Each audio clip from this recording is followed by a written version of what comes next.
سلام و درود فراوان. من عرفان بهرامی هستم و اینجا آکادمی موسیقی نوته. قراره که با همدیگه توی این قسمت انواع اقسام علامت‌های تکرار رو یاد بگیریم.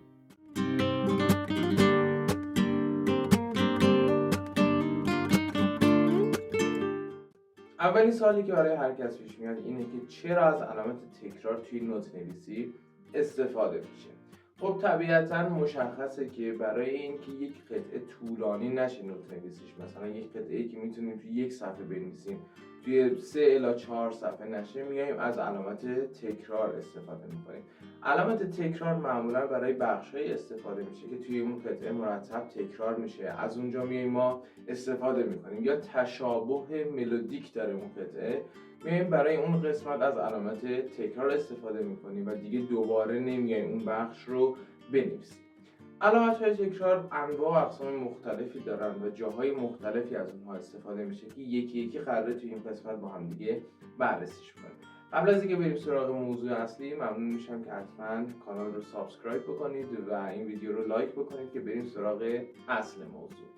اولین نوع علامت تکرار که ساده ترین نوع علامت تکراره، به همین صورتی که توی تصویر دارین میبینید، علامت ساده تکرار.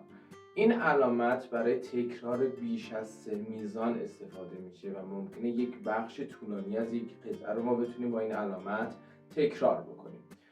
دو مدل داره، یه مدلش نقطه سمت چپش قرار میگیره و یک مدلش نقطه سمت راستش قرار میگیره. خب اونی که نقطه سمت چپش قرار میگیره در جایی میذاریم که میخوایم شروع کنیم به تکرار کردن، یعنی انتهای اون قطعه‌ای که قراره تکرار بشه. این علامت میتونه به صورت تکی هم توی یک ملودی قرار بگیره. فرض بگیرید این ملودی رو ما داریم که 2 خطه، انتهاش علامت تکرار گذاشته ولی دیگه از اون علامت تکراری که نقطه سمت راستش استفاده‌ای نکرده.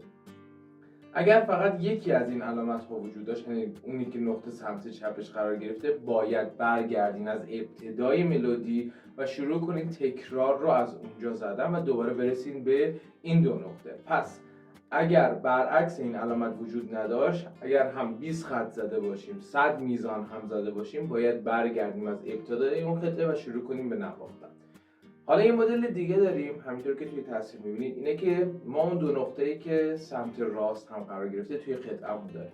خب قطعه رو میزنیم میرسیم به این علامتی که سمت چپش نقطه قرار گرفته، برمیگردیم از سر جایی که 2 نقطه سمت راستش قرار گرفته، از اونجا تکرار قطعه‌مون رو شروع می‌کنیم به نواختن. هر جایی از ملودی هم ممکنه این 2 تا علامت قرار بگیرن، صرفاً انتهای خط یا ابتدای خط نیست، ممکنه سر هر میزانی از این علامت تکرار استفاده بشه. بعضی از مواقع وقتی این علامت تکرار رو میذاره روی 2 الی 3 میزان پایانی، حالا بستگی به نوع نوت نویسی، میاد یه علامت 1 میذاره، یه دونه خط میکشه، بعد دوباره ادامهش یه دونه 2 میذاره و یک خط میکشه.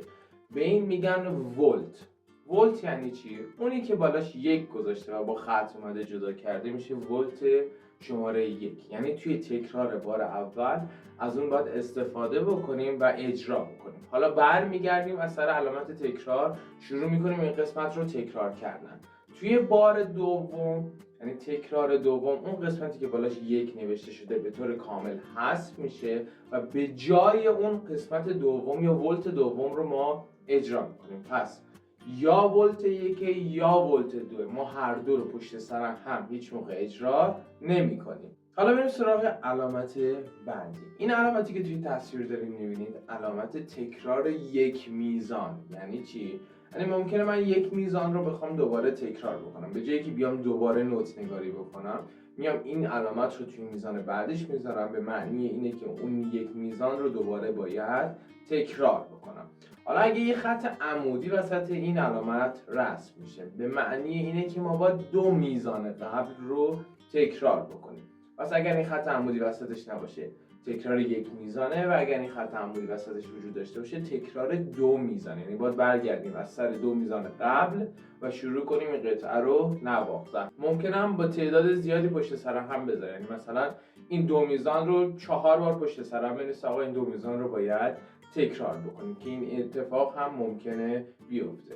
که نمونهش رو من براتون گذاشتم برای تکرار یک میزان. حالا بریم سراغ یک علامت دیگه که بهش داکاپو گفته میشه و مختصر DC نوشته میشه، D.C. موقعی که ما یک ملودی رو بخوایم کامل تکرار بکنیم، خب یک ملودی ممکنه وسطش چند مدل تکرار داشته باشه، بعد که ملودی به پایان رسید دوباره بخوایم کل اون ملودی رو ما تکرار بکنیم، یعنی بریم از ابتدا دوباره همه تکرارها رو بزنیم و برسیم به انتهای قطعه. میایم از علامت DC یا داکاپو استفاده می‌کنیم. علامت بعدی که می‌خوایم راجع بهش صحبت کنیم DS یا دالسنو یا دالسنو بهش گفته میشه.